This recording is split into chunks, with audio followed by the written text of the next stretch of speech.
Estação do Saber Conexões. Isso é história. Estamos no Museu da Imigração em São Paulo e você vai começar a entender um pouquinho sobre a imigração no Brasil. Então vem com a gente, vai ser um programa delicioso. Vem cá, vem cá, vem cá. Você sabia que o Museu da Imigração tem espaços interativos? Por exemplo, um projeto Raiz, que valoriza a escuta e as falas através de poesia, versos e contos de história. Então, vem para o Museu da Imigração e conheça aqui o projeto Raiz. Interatividade é com a gente mesmo, então vamos ouvir um pouquinho do que esse tronco aqui tem a dizer. Da pequena janela que meu pai criou, no quarto improvisado da minha querida Burj Hammoud, havia a fresta para o mundo. Via de minha cama, por essa fenda pequenininha e providencial, os aviões cruzaram o céu do Líbano. Sonhava estar em um deles, no meio das estrelas. No teto do meu quarto também havia estrelas, de plástico, que eu mesmo havia improvisado para tornar aquele meu espaço... Então é isso, gente. Vamos ouvir um pouquinho mais? Memória e pessoas. Leandro Carnal. Os deuses do Olimpo venceram. Era preciso registrar a memória daqueles feitos gloriosos. Zeus, o chefe de todas as novas divindades, fecundou Mnemosine, e dali surgiram 9 musas, uma para cada área do conhecimento. Clio, uma delas, foi a que conferia fama, a musa da história, memória por excelência. O templo e a casa das musas é o Museion, origem da palavra museu. Toda vida humana produz fatos. A vida que se desloca, o imigrante, todos produzem uma série de memórias. Guardá-las é falar sobre raízes, velhas árvores que se transformam em instalações. Preservar a memória e impedir o apagamento, o afogamento daquilo que passou e poder viver, sempre de novo, as raízes da nossa história. Sem memória, sem origens, sem raízes, sem fatos passados, somos fáceis de controlar. Sou descendente de imigrantes, ou seja, pessoas que decidiram fazer uma nova vida e geraram memórias em outras terras. O passado traz muita história de lutas, de violências, de sofrimentos e de esperanças. Frequentar o espaço de um museu é falar sobre qual chão queremos construir. O passado é vivo, ressignificado por todos nós.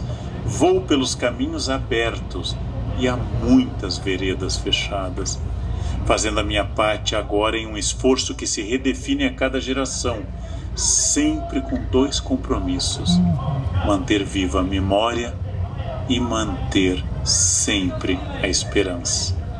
Relembrar é migrar do passado para o presente e voltar ao pretérito refeito pelos novos significados. É uma viagem que avança, mas vai e volta em fotos, passaportes e registros. O futuro sempre fica para os que continuam ao chegar. Não se trata de glorificar o que foi, mas respirar no compromisso de continuar a construir um mundo melhor, mais justo, com horizontes. Cultivar a memória é libertá-la do papel de algema e torná-la, enfim, plataforma de lançamento. Gente, eu estou aqui emocionado. Esse texto remonta à Constituição da história, da importância da história, de se registrar a história e da importância de se visitar os museus. Então visite museus e vem com a gente. Galera, vamos iniciar nossa visita. E eu estou aqui com o educador Guilherme Ramalho, que vai nos apresentar o museu. Então, a bola está com você, Guilherme. Obrigado pela visita de vocês. Também a gente está aqui hoje no Museu da Imigração do Estado de São Paulo. É um museu que ele faz parte junto com outros museus, como a Pinacoteca, o Museu da Língua Portuguesa da Secretaria do Estado, da Secretaria de Cultura do Estado de São Paulo. E aqui era um prédio que, antigamente, há 130 anos atrás, ele foi uma hospedaria de imigrantes. Ele foi construído para isso, justamente. Então, as pessoas vinham para cá, nesse espaço, elas ficavam cerca de uma semana, e aqui elas tinham tudo que elas precisavam durante essa semana para a estadia, hospedagem, alimentação, tinha um lugar para deixar as bagagens, e daqui elas iam para o interior trabalhar principalmente no café. Então a gente está falando desse prédio aqui justamente num período em que ocorreu uma substituição de mão de obra que antes era escravizada nas fazendas. Então a gente está falando de duas questões aqui. Por um lado, você tem um migrante que chega aqui dentro de uma situação muitas vezes sem saber exatamente que país era esse onde ele estava chegando. E por outro lado, você tem uma população que antes era escravizada e a partir do momento que ela é libertada, ela não é reinserida como mão de obra. Ela é colocada à margem, né? Dentro de uma política, no início, que priorizava uma migração principalmente europeia, dentro de uma política eugenista, né, de um processo de branqueamento que foi feito no Brasil. Então, esses primeiros migrantes que vinham para cá, eles também não sabiam exatamente que espaço era esse onde eles estavam chegando. E passaram aqui pessoas de mais de 70 países diferentes, né? Logo lá no começo vinham pessoas principalmente da Itália, Alemanha, Espanha, Portugal. Logo depois vieram muitas pessoas de outros países, principalmente do leste europeu. E a partir da década de 30, porque esse prédio ele funcionou até 78, mais ou menos, a partir da década de 30 vieram muitas pessoas do norte e do nordeste para cá, né? Então, dentro de uma política de nacionalização de mão de obra para o estado de São Paulo. E essas pessoas também passaram por aqui. Se a gente for pensar dos 2,5 milhões de pessoas que passaram pela hospedaria, pelo menos 1 milhão de pessoas vieram de outros estados do Brasil. Então, aqui é um lugar para a gente pensar um pouco essas memórias de migração, tanto a migração externa quanto a migração interna, pensar como essas pessoas vinham para cá e que tipo de espaço era esse que elas encontravam. Sim, aqui nós vamos ver uma maquete, né, do prédio, Guilherme. Isso, exatamente. Nessa maquete a gente percebe que esse prédio, primeiro, ele era como se fosse uma cidade, né? Tudo que as pessoas precisavam já estava aqui. Justamente porque essa parte de São Paulo não era uma parte próxima do centro nesse período. A gente está numa parte de São Paulo que fica na zona leste, do outro lado do que seria o Tamanduateí, que era o rio que separava o centro de São Paulo dessa parte, né? E o Tamanduateí, ele alagava toda aquela parte que ficava perto do mercado municipal de São Paulo. Então aqui a gente está do outro lado desse alagamento, passando um trem agora. E também, ó, tem esse motivo, né? A gente está muito próximo, a gente está do outro lado desse alagamento e a gente também está muito próximo da linha ferroviária. Era o jeito fácil das pessoas chegarem e saírem. E aqui tinha tudo que eles precisavam. Então, dentro desse prédio tinha um espaço para deixar as bagagens. Como vocês podem ver aqui embaixo, também tinha a estação ferroviária. A gente tinha um posto de trabalho desse lado. 2 prédios que eram um pouco mais afastados na parte de trás. A gente tinha um hospital e por um período funcionou também uma enfermaria ou um necrotério, dependendo da época. A gente tinha a parte dos dormitórios, que era esse prédio maior em formato de U. E a parte do refeitório que ficava no meio, além de outros prédios de serviço. Então, tudo que eles precisavam estava aqui dentro de fato. Esses usos do prédio ele vai mudando com o passar do tempo. Eu acho muito importante também de frisar que ainda hoje o prédio, parte dele ainda recebe pessoas também, né? O que a gente tem como Museu da Imigração, ele pega 30% do que era antiga hospedaria. Aí os outros 70% funciona uma instituição que chama Arsenal da Esperança, que é um albergue que recebe pessoas em situação de rua. E eles recebem todos os dias cerca de 1.200 homens em situação de rua. E desses 1.200, pelo menos hoje, ainda 150, 200 ainda são de imigrantes. Migrantes que estão em situação de rua. Não é um albergue específico para receber a população migrante, mas acaba recebendo a população migrante que está em situação de rua. Só que eles vêm de outros países hoje, né? Principalmente do norte da África, América Central. A gente pode pensar, então, né, Angola, Congo, Burkina Faso, aqui das Américas, né, Nicarágua, Honduras. Pensar em todas essas pessoas que vêm hoje com outros motivos e encontram uma outra cidade diferente daquela cidade que os migrantes do século XIX encontravam.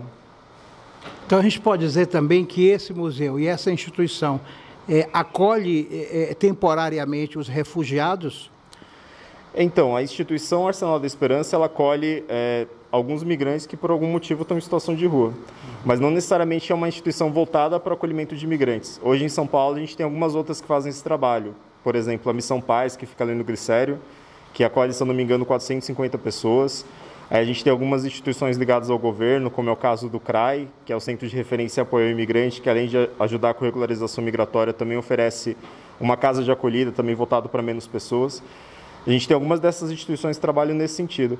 E é interessante pensar também, né, que se, por um lado, lá no passado a gente tinha um prédio como esse, né, um prédio construído para receber essa quantidade de pessoas, hoje a migração, muitas vezes, ela tem esse atendimento um pouco mais restrito, né, no sentido de número de pessoas, mas ao mesmo tempo um pouco mais qualificado. Esses dias eu estava numa visita com um grupo, e aí uma das crianças até me perguntou, mas as pessoas elas se sentiam acolhidas aqui dentro da hospedaria? E eu comentei com eles, elas se sentiam tão acolhidas quanto a gente se sente acolhida às vezes no espaço público. Por exemplo, quando a gente vai procurar alguma coisa no INSS ou vai fazer um documento. É aquele acolhimento, é o serviço que funciona para aquela solução que a pessoa procura, mas não necessariamente é o espaço que acolhe, né? Um espaço acolhedor como a gente imagina que um espaço assim deveria ser. Né? E, gente, não deixe de ver, depois desse programa da imigração, veja o programa na próxima semana dos Refugiados 2. Mas vamos continuar, porque você que conduz aqui. Sim. Bom, aqui o que a gente tem hoje de exposições, a gente tem dois espaços principais. Esse espaço aqui de baixo, no primeiro piso, é onde ficam as exposições temporárias. Normalmente são exposições que duram 4 ou 5 meses, e a gente lá no núcleo educativo, para essas exposições, a gente sempre faz alguns materiais que vão para o site. Então, enfim, né, os alunos que quiserem ver, os professores, tem uma série de materiais que a gente faz pensando em atividades para essas exposições que também podem ser feitas sem utilizar as exposições, né, feitas de forma mais tranquila. E na parte de cima, a gente tem a nossa exposição de longa duração, que é a que está aqui desde 2014. É uma exposição que ela vai falar de uma experiência migratória. Então, ela não vai falar, por exemplo, apenas de uma nacionalidade, um grupo específico, mas ela vai pensar como a experiência dessa pessoa que chegou lá no século XIX se linka com a experiência de alguém que está chegando hoje. Essa exposição que a gente vai visitar também. Certo. Então, vem com a gente que o Guilherme vai mostrar tudinho. Mas qual é o site que a gente vai fazer essa interlocução, essa conexão com o Museu da Imigração? Claro. O site é o Museu da Imigração, www.museudaimigração, sem cedilha e sem tio.org.br. E dentro do site você encontra duas partes principais, além da programação. Você tem a parte de materiais de apoio, que é onde estão as partes dos materiais educativos, e também tem uma parte de acesso ao acervo de pesquisa. Lá nessa parte é possível para quem algum parente passou por aqui durante o período de hospedaria, procurar a partir dos sobrenomes, mais ou menos o caminho que essa pessoa fez aqui dentro. Então, vamos lá. Migrar, experiências, memórias e identidades. Fala um pouquinho. Sim. Essa aqui é a nossa exposição principal. Ela é a exposição de longa duração, vai ficar aqui por mais um tempo, né? Na verdade, vocês deram sorte, porque essa exposição ela vai passar por um processo no próximo ano de requalificação. Muito provavelmente ela vai mudar algumas salas. E ela fala sobre a experiência migratória de um jeito um pouco mais plural, que nem a gente estava comentando lá embaixo. Então, todas as palavras estão no plural, para a gente pensar também como a experiência migratória, apesar dela ser algo comum para todo mundo, ela difere muito de pessoa para pessoa, dependendo de onde ela vem, para onde ela vai, quais são as origens dela, quais são as condições que fazem ela migrar. E ela vai pensar justamente como essas experiências diferentes, elas se linkam, quais são os pontos em comum. Que maravilha. E aí ele começa com esse bonito painel e um texto, né? Esse texto ele é escrito pelo próprio museu. Isso. Aí sempre que a gente entra na exposição, né, vai ter esse texto de abertura da exposição, uma introdução falando um pouco sobre ela. E ela vai explicar um pouco como essa exposição que a gente vai ver, ela é dividida em 7 módulos, 7 salas. Então esses módulos eles vão falar desde a hospedaria, na verdade até desde antes, vai falar desde o ser humano migrando enquanto Homo sapiens lá atrás, o caminho que a gente fez na nossa diáspora humana, para depois falar sobre a hospedaria e, por outro lado, falar um pouco sobre os caminhos de fora de São Paulo e também falar um pouco sobre a migração contemporânea. Mas é importante da gente pensar que, como a exposição está aqui há um tempo já, esse contemporâneo que ela trata não é o mesmo contemporâneo que, às vezes, as exposições lá de baixo vão tratar, que é um pouco mais recente, porque ela vai tratar de um contemporâneo que já tem 10, 15 anos. E muita coisa aconteceu nos últimos 15 anos dentro das migrações, se a gente for pensar. Então, vamos à exposição. Guilherme, nós entramos aqui em que espaço? Esse espaço, ele simula como era a parte dos dormitórios da hospedaria. Então, na verdade, esse andar inteiro eram só de dormitórios, com camas muito próximas, não coladas do jeito que está aqui, mas muito próximas. E aqui cabiam cerca de 4.000 pessoas por semana. As pessoas chegavam, deixavam as coisas, ficavam e saíam bem rapidamente. Então essas camas e essa ambientação, a luz, as projeções, elas passam para a gente essa dimensão da expectativa, de um espaço de expectativa em que as pessoas estão chegando. Guilherme, imagens muito fortes, essa sala que nós estamos visitando. Essa sala, ela fala sobre o cotidiano das pessoas aqui dentro da hospedaria, as etapas que elas passavam quando elas chegavam aqui. Então todo mundo que chegava, que nem a gente tinha comentado anteriormente, passava por uma etapa de deixar as malas, que são essas fotos que a gente vê aqui atrás. A parte do refeitório era uma das primeiras paradas, logo após a inspeção sanitária, a inspeção médica. Então todo mundo que passava tinha que passar por uma inspeção médica, justamente para ver se tinha alguma doença, se tinha alguma questão que precisava ser resolvida, ou a pessoa deveria ser mantida em quarentena, né, afastada. Então a gente consegue ver nas imagens muitas malas, muitas bolsas, muitas malas improvisadas também. Normalmente as pessoas traziam o que elas podiam trazer, né? Dependendo de onde elas vinham e do contexto. Galera, o Guilherme está nos mostrando sala a sala, como você estivesse aqui visitando a exposição do museu. Tá certo? Então, Guilherme, fala um pouquinho dessa sala para essa garotada e para os nossos professores. Essa sala aqui chama Migração no Brasil e ela vai falar de um período anterior à própria hospedaria. Então ela vai pensar 3 grupos que formam, de certa maneira, o que é a nossa identidade nacional, em parte, né? Mas isso também é discutível, né? Algumas partes da exposição discutem. Então a gente tem aqui os portugueses que vieram para cá como colonizadores, as migrações indígenas, pensar como esses grupos migravam dentro do território brasileiro, e os africanos que vieram para cá sequestrados. Pensando também nesse movimento, quanto um movimento migratório, mas um pouco diferente, né? A partir dessa perspectiva do sequestro. Então vocês repararam bem o termo que ele usou, os africanos sequestrados. Na verdade, os africanos foram trazidos dos porões negreiros, né, à força, né, e colocados a serviço de um capitalismo comercial. E você estuda isso aonde? Em História. Então, vamos lá, você e seu professor de História. Tem até uma coisa dentro disso, talvez para complementar, quando a gente fala de migração forçada, a gente pensa muito no refúgio, né? E normalmente uma migração ela prevê uma vontade e uma necessidade da pessoa. Aí no caso da escravidão transatlântica não teve nem vontade nem necessidade na hora de migrar. Por isso que a gente usa o termo sequestro mesmo. E bem usado, historicamente bem usado. Vamos lá. Guilherme, ao som de São Paulo, tipo New York. Exatamente. Da Liza. Que sala é essa? Essa sala vai falar sobre essa ocupação da cidade a partir de diferentes grupos migratórios. Então a gente tem 4 bairros representados aqui, Moca, Brás, Bom Retiro e Santo Amaro. São bairros que têm uma presença migrante muito forte e pensar um pouco na diversidade desses migrantes dentro da cidade, na contribuição que eles trouxeram, a partir de lazer, alimentação, religiosidade e pelas pessoas que são demonstradas nessas fotos. Muito dinâmica. Então vamos continuar a nossa exposição. Eu quero pegar o trem. Gente, você pensa que a Estação do Saber só tem em Salvador? Não. No Museu da Imigração tem, e esse é o espaço de aprendizagem, esse é o ateliê, né? Ateliê Imigração, onde são desenvolvidas oficinas, os minicursos, não é isso, Guilherme? Isso, exatamente. Antes da pandemia a gente fazia mais desses cursos aqui, agora a gente está voltando a fazer as coisas presencial. Normalmente é onde acontecem as formações para professores, onde tem os encontros com os grupos, e a gente também faz algumas atividades de fim de semana aqui. Então, você está no Conexões História e Migração. Gente, aqui em São Paulo também tem o espaço Estação do Saber, Conexões, Ateliê. Então, Guilherme, que espaço é esse que nós estamos sentindo muito à vontade? Depois, Elton vai dar uma girada aí. Que espaço é esse? Esse é o espaço do ateliê educativo, aqui dentro da exposição, onde a gente faz as atividades quando tem grupo. A gente usava bastante antes da pandemia e agora que as coisas estão voltando ao normal, a gente começou a fazer outras formações aqui. Então, sintam-se à vontade. Aqui é a Estação do Saber, Ateliê Artes. O Conexões Meio-Dia... Gente, o que é isso? Vocês estão ouvindo? Estamos voltando no tempo? É uma Maria Fumaça? É o trem da imigração?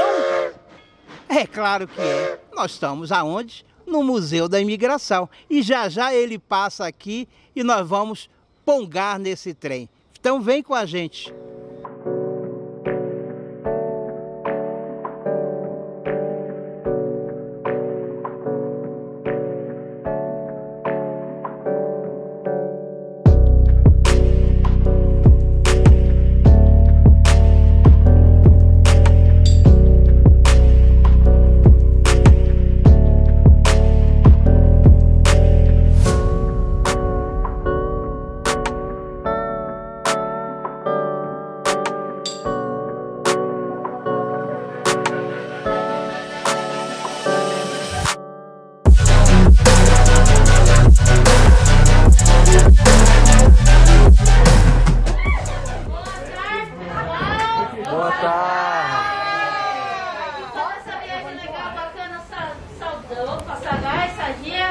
Boa tarde, pessoal. Quase boa noite. Meu nome é Amanda. Vou contar um pouco da história da ferrovia para vocês. Pessoal, vou contar um pouco da história da ferrovia que foi idealizada em 16 de fevereiro de 1887 por Irineu Evangelista de Souza. O Irineu, aquele que não pagar conta nem eu, teve a ideia, junto com o capital dos ingleses, desenvolver a SPR, a São Paulo Railway Company, a primeira ferrovia do estado de São Paulo aqui, com o intuito de estar transportando o café das fazendas do interior para o Porto de Santos. E a SPR, ela foi, no começo do século XX, nós tivemos a imigração. Os imigrantes desciam no Porto de Santos, desembarcavam aqui, subiam a Serra do Trem e desembarcavam na plataforma que hoje era um museu e antigamente era uma hospedaria. E lá eles faziam todos os trâmites de imigração, documentos, tomavam vacinas, ficavam de quarentena e depois iam trabalhar nas fazendas de café. A SPR, ela foi até 1945, se tornando a estrada de ferro Santos a Jundiaí. E no interior de São Paulo nós tínhamos Companhia Fepasa, Companhia Sorocabana, Companhia Mogiana e também a Rede Ferroviária Federal, que era a ferrovia do governo na época.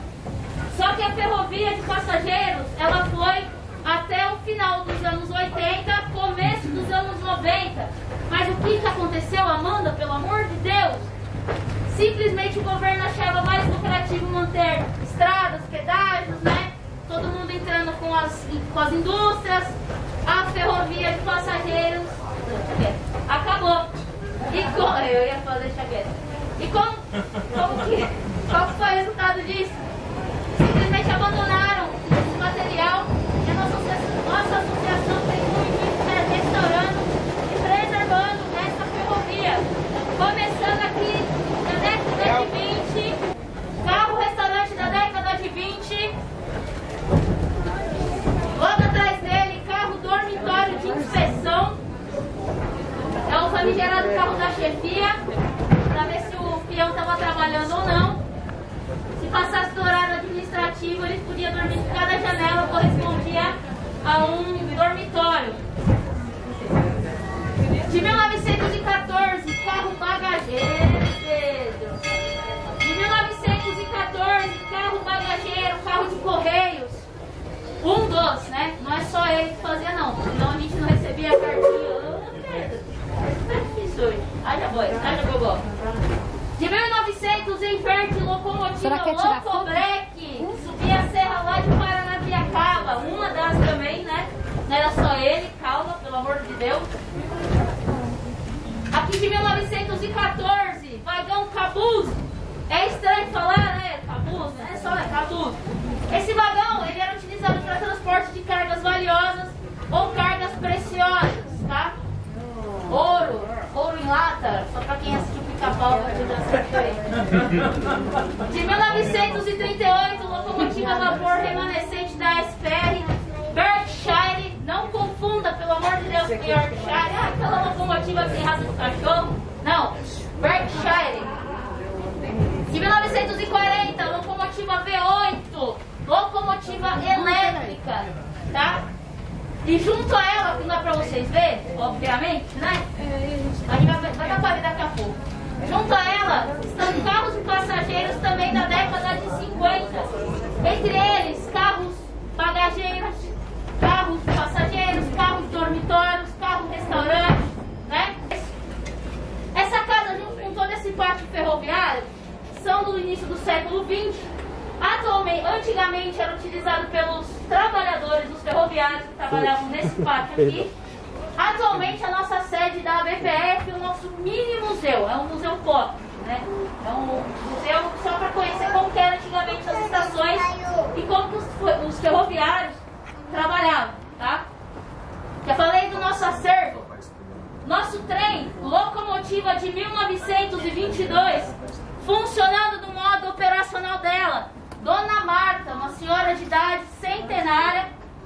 Vamos a Dona Marta de exemplo. Dona Marta, ela demora de 6 a 8 horas para estar acendendo a caldeira dela, pegando a pressão necessária, bota pressão no negócio, para estar fazendo o passeio. Dependendo do porte da locomotiva, demorava até 12 horas. Em 2021, nós fizemos uma temática, um programa com refugiados. Nós voltamos em 2022 dentro de uma nova conjuntura, mas agora aqui, direto de São Paulo, da comunidade Rio Claro, mais conhecida como a terra dos imigrantes, onde tem haitianos, onde tem africanos, venezuelanos.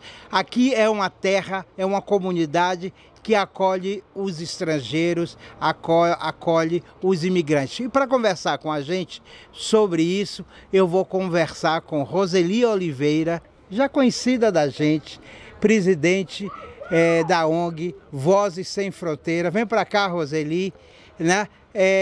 Por que aqui também essa comunidade é conhecida, a primeira pergunta, como a terra dos haitianos?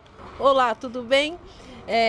Ela é conhecida pelo fato da maior porcentagem de famílias são haitianas. Vamos conversar agora como a ONG Sem Fronteiras chegou aqui e o que é para a ONG essa comunidade. O Instituto Vozes Sem Fronteiras iniciou esse trabalho há 3 anos aqui neste lugar. E aqui que começou a dar vozes a muitas famílias. O Instituto Vozes Sem Fronteira nasceu um pouco antes da pandemia. Logo que iniciou a pandemia, nós tivemos um problema de atendimento presencial que foi proibido pelo governo. E aí tivemos a ideia de fazer esse trabalho social dentro das comunidades onde as famílias refugiadas e imigrantes moravam. E assim começou o nosso trabalho social dentro das comunidades. Roseli, essa comunidade é conhecida como a comunidade dos haitianos, os imigrantes, mas como é que eles chegam aqui, como eles são acolhidos por outros órgãos, outras instituições, mas especificamente pela Vozes Sem Fronteira? Nosso trabalho com essas famílias que chegam aqui, principalmente na região da Zona Leste, nós fazemos atendimento em termos de, inicialmente, encaminhamos eles para o curso de português, depois na parte da saúde, a documentação e também agora também com vagas de emprego. Então, veja se eu entendi. Então o Vozes acolhe, fazem a identificação desses imigrantes e encaminha para o curso de línguas, coloca eles na comunidade e faz todo um trabalho sócio-integrador. Sim. É isso? Assim que o Instituto Vozes Sem Fronteiras, fazemos todo esse encaminhamento e fazemos essa reintegração social dentro da sociedade. Roseli, nós percebemos uma verdadeira integração entre a ONG, né, as pessoas que trabalham dentro da ONG e essa comunidade. Como é que se deu? A comunidade está aqui há 5 anos, a Sem Fronteiras há 3.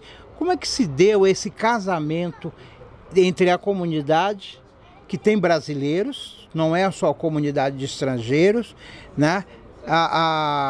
Os imigrantes e a ONG Sem Fronteira, que vem sendo um sucesso essa integração para a estabilidade, para o desenvolvimento dessa comunidade aqui em São Paulo.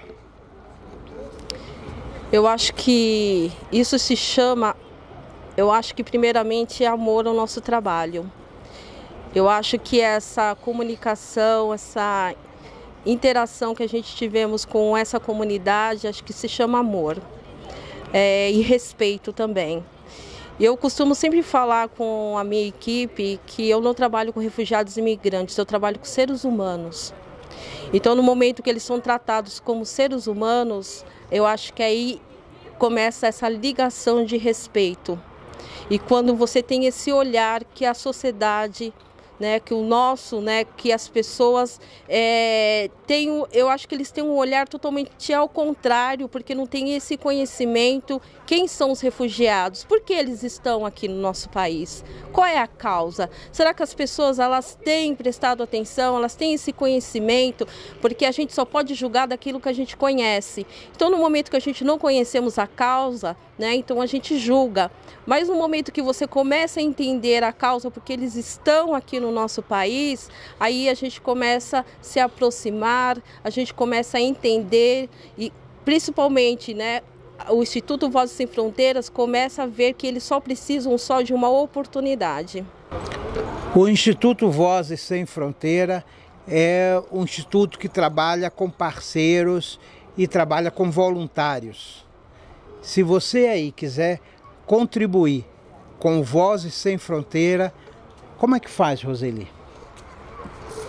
Entre nas nossas redes sociais, @Instituto Vozes Sem Fronteiras, ou se não, pode entrar ali no nosso privado que vamos dar todas as informações para você ser um doador do nosso projeto. Acolha e ajude essas comunidades através da ONG, da Instituição Sem Fronteira. Você está no Conexões na Estrada, agora Conexões Sem Fronteiras, hoje com o tema refugiados. Eu estou aqui com meu amigo Jasmin Betili. Yeah. Como ça va? Bonjour. Ah, ça va bien. Et pour toi? Ah, ici. Ah, c'est bien, c'est bien. Alors, tu ne parles pas beaucoup français? Sou. Então, vamos falar português. Vamos, porque já estamos íntimos aqui, estamos na casa aqui, nessa comunidade. Jasmin, como foi sua trajetória? E que país você está vindo? Eu venho lá no Haiti, sou haitiano. Então, para a gente vir aqui no Brasil é muito difícil. Porque Brasil, Haiti é muito longe. Quase 12 horas de avião para a gente chegar aqui no Brasil é um pouco difícil. Mas a gente está aqui.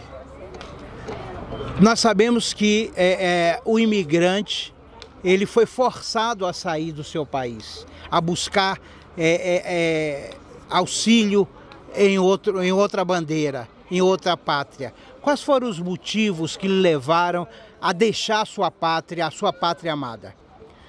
Mas os motivos para deixar meu país lá no Haiti primeiro, Haiti é um país difícil de conseguir trabalho. De conseguir trabalho é difícil para viver, para ter uma família. É muito difícil.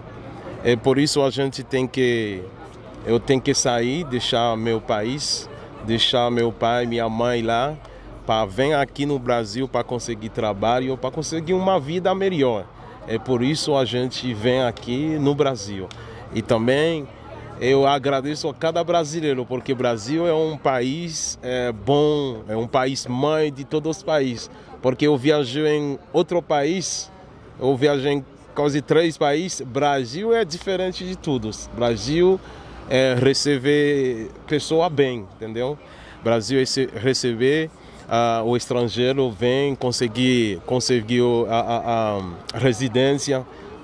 Para mim, Brasil, mas está difícil porque não é um paraíso, mas dá para viver, entendeu? Yasmin, quantos anos você está aqui no Brasil? Vou ter 7 anos. 7 anos. Qual foi o primeiro choque que você encontrou, um choque de cultura, e você assim, bom, saí do meu Haiti, agora eu estou no Brasil. Qual foi o primeiro choque e as dificuldades que você teve até chegar a essa comunidade? Primeiro choque eu tenho quando chegar aqui no Brasil é choque para falar. Porque quando eu chego no aeroporto, eu pensar que a gente vai falar, mas quando eu falo ninguém não entende. Não entende o que eu falo. Então, o primeiro problema eu encontrei a língua. Segundo, para encontrar um lugar para morar, entendeu? Quando eu venho aqui para encontrar um lugar para morar, isso é segundo choque. Mas eu estou aqui. Como você chegou nessa comunidade? Para chegar nesta comunidade é muito, muito difícil. Depois que eu tenho 2 anos, eu tenho 2 anos e meio aqui no Brasil, eu estava morando em Santo André. Um amigo falou que tem um lugar que está dando uma invasão, que as pessoas estão dando terreno para conseguir fazer um barraco para morar para a gente que está em mais necessidade. Então eu aproveitei para vir aqui também. Foi eu primeira pessoa com outro amigo que se chama Joel. Foi os dois que vêm aqui falar com o Gordão ali. Ele falou bem com nós. Eu falo com o Gordão, mas amigo, pode trazer mais pessoas? Ele falou com bondade, pode trazer. Então por isso aqui quase mora muito haitiano aqui com outras nacionalidades brasileiro. É uma comunidade com alegria, com igreja para adorar Jesus. É bom. É isso. Agora eu quero falar com o pastor. Aí vamos falar sobre religiosidade. Você já pertencia a uma igreja lá no Haiti. Você fundou a sua igreja aqui nessa comunidade. Como é que aconteceu? Mas eu era uma líder lá no Haiti, na República Dominicana, trabalhava como diácono na igreja. Mas eu não, lá no Haiti, eu não sou pastor lá no Haiti. Quando eu cheguei aqui no Brasil, eu congregava em uma igreja haitiana outra cidade. Quando eu cheguei aqui na invasão, como é o primeiro haitiano que chega aqui, então quando eu cheguei, eu vi que eu tenho uma necessidade para colocar uma igreja para adorar a Deus. Então eu comecei com essa igreja aqui, primeira igreja que começou dentro da invasão. Eu comecei com esta igreja, agora graças a Deus a igreja está crescendo, agora tem outra igreja haitiana lá dentro também. A gente está avançando para frente, mas é uma tragédia muito difícil. Quando fala da igreja, é muito difícil.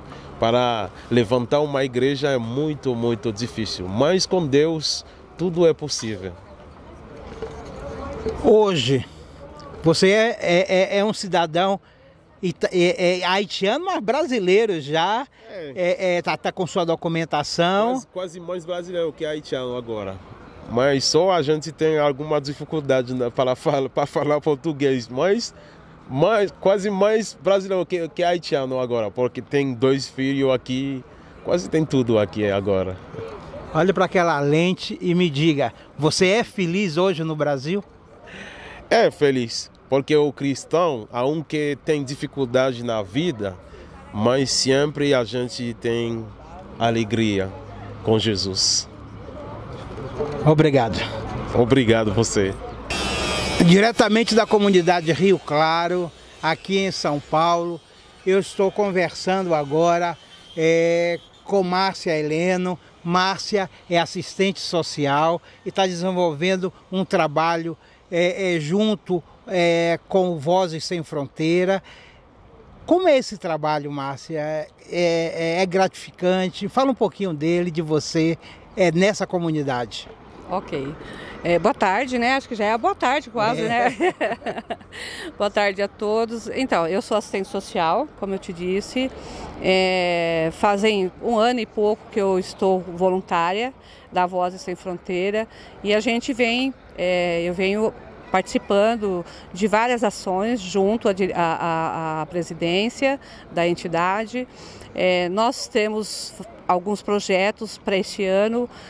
Nós fizemos várias reuniões com a diretoria, com a equipe de voluntários, para definir alguns planos de trabalho para esse ano. Então, nesse momento, nós vamos realizar no dia 21 de maio a Jornada da Cidadania aqui no CEL São Rafael, para atender toda essa comunidade. Essa jornada ela acontece no sentido de proporcionar direitos para essas pessoas, né? Então, assim, vai ter condições das pessoas tirarem documentos, RG, CPF, certidão de nascimento, carteira de trabalho. Inclusive a gente está tentando ver se a gente consegue trazer para fazer o DNA, né, de reconhecimento de paternidade. A gente vai trazer a Defensoria Pública do Estado e da União para poder regularizar documentos, inclusive para essa população que nós temos aqui, que são refugiados e imigrantes. Vai ter a iniciativa privada que vai estar junto conosco também, junto com a Secretaria. Então, essa parceria é com a Secretaria da Justiça do Estado, né? É um trabalho maravilhoso que vai trazer muitos benefícios para essa comunidade. E também temos vários outros projetos que nós queremos realizar para este ano. É um projeto que a gente tem o interesse e o objetivo de trazer uma creche aqui para essa comunidade, ou 2 creches. Então, a Vozes tem esse objetivo, né? Então, nós temos vários projetos aí em andamento. Nós estamos sempre aqui na comunidade. Agradecer muito, né, ao Anderson, que está aqui nessa comunidade fazendo esse trabalho. Então, é isso. Eu sou assistente social, como eu disse. Trabalho há muitos anos, já estou aposentada nesse momento, mas eu continuo na ativa, realizo vários projetos, não só na Vozes, né, como voluntária, mas em outros lugares também. Acho que é isso. Obrigado, Márcia. Márcia Heleno, assistente social, direto aqui para o Conexões Meio-Dia, para a Estação do Saber, Conexões. Vamos continuar aqui mais na comunidade e vem com a gente. Agora estamos aqui na Conexões na Laje. Eu vou conversar com Brenda Torres. Ela é venezuelana e está no Brasil há 2 anos. Mas eu vou deixar que ela converse. Boa tarde. Boa tarde. Oi. Pode deixar, fica à vontade. Boa tarde, hoy me llamo Brenda Torres, eu tengo 2 años aquí morando en Brasil y de verdad estoy muy agradecida con Dios primeramente por haberme traído hasta aquí, a pesar de la situación que está pasando en Venezuela. Aquí você nos ha tratado demasiado bom, que no, o sea, é o gusto de aqui do Brasil e bom, que o Brasil é bom. Que cidade você veio lá da Venezuela? É de Anzoátegui. Eu sou de Anzoátegui e uma parte chamada El Tigre. Eu moro lá. Então você tem 2 anos mesmo aqui no Brasil? 2 anos aqui no Brasil. Já vi que você está esperando aí um neném brasileiro, hein? Brasileiros. É brasileiro, um bebê. É mesmo. O que lhe motivou a sair da Venezuela e vir para o Brasil? Por la situación que está pasando en Venezuela, que no da para vivir allá. Cuestión que la gasolina, la comida está muy cara. Si aquí un arroz vale 20, un arroz de 5 kilos, allá vale 60, 70. Un arroz, el franco, allá es demasiado caro, entonces allá no presta para vivir. Si allá, por ejemplo, hay trabajo, pero el sueldo mínimo de allá, que aquí son 250 reais. Entonces no dá para morar allá ni para ayudar a los familiares. Na sua visão, por que a Venezuela está nessa situação hoje? É o caso que é por el presidente, que si es por el presidente lo cambiara todo fuera melhor, que ele está levando uma situação que não sabe llevar, o presidente. O povo venezuelano tem alguma noção de que os embargos externos atrapalham o desenvolvimento econômico, o bloqueio econômico estrangeiro dificulta o desenvolvimento da Venezuela? É mesmo. Eu acho que sim. Eu acho que sim. E como é que você chegou a essa comunidade? Nossa, eu cheguei aqui. Primeiro estive em Boa Vista. Passei 3 meses em Boa Vista. Y de Boa Vista me vine caminando para llegar a Manaus y ahí caminé unos largos kilómetros. Tuve que comer del lixo o tuve que beber agua sucia porque yo no tenía para pagar un pasaje para venir a Manaus. Y para ir andando, llegando para morar aquí, o tuve que venir en cola para poder llegar hasta aquí. Então ela está nos dizendo que ela veio andando porque ela não tinha dinheiro para passagem e tomando água suja, pedindo um sacrifício para chegar a essa comunidade em São Paulo. Pedindo carona hoje aqui. Veio sozinha com seu marido? Vim com meu marido, minha filha e meu irmão.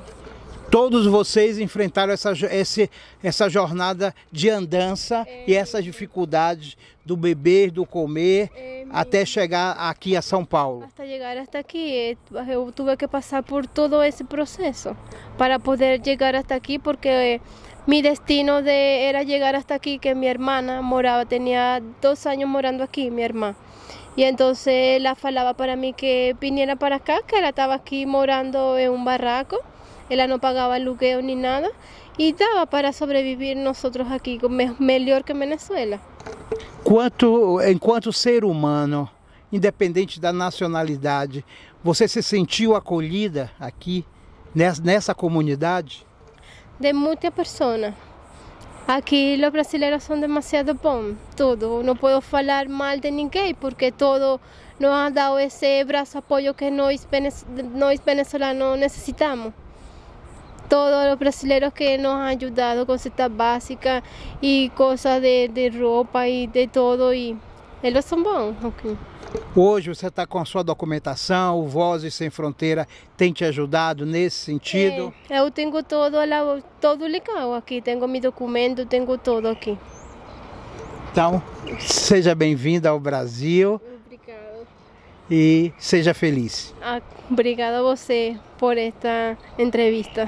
Já sabe se é menino ou menina ou está cedo ainda? É menina. Ah, é menino? Vai ser um brasileirinho. Já tem nome? Não tenho nome todavia. Então, estou procurando o nome. Então, quando tiver, avisa pra gente. Tá bom. Tá bom? Direto aqui da Laje, nós conversamos com Torres. Então, um abraço e vamos continuar por aqui. Galera, nós estamos finalizando o nosso trabalho aqui na comunidade de Rio Claro e eu estou com essa persona aqui, esse cabra aqui, que é uma liderança na comunidade, o Anderson Moura Ortega, e sem liderança não há desenvolvimento, não há acolhida e o Anderson faz um pouco de cada coisa. Anderson, fala para essa garotada aí, como surgiu essa comunidade, como você se inseriu nessa comunidade? Bom, essa comunidade ela começou através de uma necessidade da população, né? A gente havia ocupado alguma terra há uns tempos atrás, onde ela não supriu a necessidade daquelas pessoas carentes, daquelas famílias que necessitavam de uma moradia. E aí a gente resolveu ocupar essa área aqui onde o governo não estava dando atenção, né? E graças a Deus estamos aí há 5 anos, né? Devido a muita luta, né? Muitos não. A conquista não parou, né? A luta não parou ainda. A gente está aí tentando resolver da melhor forma, trazer pelo menos uma documentação, uma identificação para o bairro, para que os moradores que estão aqui se sintam realmente em casa, né? Isso é importante, esses serviços, esse apoio para dar dignidade ao ser humano, porque todos nós precisamos. E o acolhimento dessa comunidade a essas pessoas, isso que é fundamental. Exatamente, né? A gente tem muitas famílias aí carentes em todos os sentidos, né? Não só em moradia, como até mesmo em informação, cultura, né? A necessidade de fazer parte e inclusão da sociedade. E a gente vem tentando, né, de certa forma, ajudar essas pessoas a ter um futuro, principalmente porque aqui a gente abrange também bastante pessoas que vêm de outro país, estrangeiros, né, refugiados. Então o trabalho ele é sempre voltado para a comunidade. A gente não faz nada para abranger ou se levantar de alguma forma. É sempre voltado para aquelas pessoas necessitadas que procuram a gente, né? É isso que eu queria saber. Quando esses imigrantes chegaram e como foi a proposta do acolhimento a partir dessa parceria com o Instituto Vozes Sem Fronteira? Bom, a chegada deles aqui foi um tanto quanto meio que voluntárias, né? Na noite em que nós entramos aqui, surgiu 2 haitianos. Até o presente momento nós não conhecíamos eles, né? E eles pediram uma oportunidade, né, meio acanhado, com medo de receber um não, e a gente, na verdade, a gente acolheu eles, né? No dia seguinte, eles perguntaram se poderiam trazer mais pessoas, porque eles tinham bastante, a colônia deles era uma colônia bem grande, e assim eles começaram a migrar para cá, né? Graças a Deus eles estão aí, a gente está conseguindo dar um suporte para eles. Levou algum tempo, a gente conheceu o pessoal da Vozes Sem Fronteiras, né, que procurou a gente pedindo um apoio, né, uma direção, e a gente conseguiu dar essa direção e estamos aí com o trabalho junto com eles aí, e Deus vai dando caminho, a gente sabe de onde vai dar, né? A sua comunidade hoje, ela tem quantas pessoas? Hoje a comunidade ela deve estar por volta de umas 1.200 famílias, né? Tendo aí umas 70% delas sendo estrangeiro, entre haitianos, venezuelanos, bolivianos, né? Alguns africanos. Então assim, conforme foi suportando, o pessoal foi chegando, foi se fazendo a moradia, né? E a gente trabalha para todos aí, tentando dar uma dignidade tanto para nós brasileiros, quanto para eles que estão chegando numa cultura diferente da deles, né? Nós percorremos toda a comunidade e vimos a união, construindo casa, mercearia. Então as pessoas felizes aqui nessa comunidade. Foi o que nós sentimos, conversamos com muita gente. É esse o espírito dessa comunidade, Anderson? Exatamente, a gente abrangiu eles aí, eles conseguiram se adaptar muito bem às circunstâncias, às necessidades, né? E até mesmo a nossa cultura, né? Eles vivem a cultura deles abrangindo a nossa, então eles conseguiram se adaptar muito bem. Essa felicidade que vocês veem aí, eu acho que é realmente a consequência da luta deles, né? A dificuldade de um país para o outro, da onde eles vêm sofrendo, chega no Brasil, eles se sentem acolhidos, e a gente vê essa aí que vocês viram, né? Essa felicidade, essa vontade de sobreviver, a dignidade que eles receberam de volta por ser reconhecidos como seres humanos, né? Independente de qual seja a sua etnia. Mas tem muito da sua perseverança, da sua luta em conseguir serviços públicos. Quando nós chegamos aqui já estava concluindo ou iniciando a implantação da energia elétrica, né? É uma luta, né? Manter essa relação, essas conquistas dos serviços públicos para dar dignidade a esse povo, dessa comunidade. Cada conquista que a gente, né, eu falo a gente porque eu não estou sozinho, né? Quando você chama as pessoas a abraçam a ideia de que para você ter uma dignidade você tem que fazer por onde, e a gente acaba fazendo e criando força para ir atrás daquilo que é nosso de direito, na verdade, né? Uma moradia, uma educação, uma saúde, né? Com isso vem aí muitos falam que é benefício, que eu não vejo como benefício, é a necessidade de um ser humano. E o direito, que é uma água, uma energia, né? Um saneamento básico. E graças a algumas parcerias que a gente tem aí também anônimas, né? Alguns amigos que estão na luta com a gente aí, de algumas outras ONGs, associações, a gente conseguiu aí, estamos na fase final, né, da instalação da energia aí, com o pessoal da Enel, junto com a prefeitura, fizeram aí um acordo e conseguiram instalar. E agora vamos lutar para ver se a gente consegue o saneamento básico, né, a água, o esgoto, que é o mínimo de dignidade também que a gente precisa ter, né, que é direito nosso. Então fala aí para os nossos alunos, lá para aquela câmera aí, fala aí dá um recado aí de luta, de perseverança para aquele aluno que está com outros olhares, né? Seguir um caminho e para a construção dessa sociedade brasileira digna, não é isso? Olha, eu vou falar para todos eles o que eu costumo falar para minha filha, para os meus sobrinhos: estudem. Estudem, isso que vocês fizerem diante a vida de vocês, que é estudar, um tapa na cara desses governantes que não quer nada com a gente. Quanto mais omisso a gente for, para eles é melhor. Então vamos dar isso para eles, vamos estudar, ter dignidade. O mundo lá fora, ele oferece muitas coisas encantadoras, mas o dia que você sair, se você não tomar cuidado, você não volta mais, você se perde. E a sua dignidade, ela acaba caindo por chão. Para você recuperar ela de novo é muito difícil. Então estudem. Estudem, porque com o futuro de uma pessoa que tem estudo, ninguém vai poder com vocês. Obrigado. De nada. Que é isso.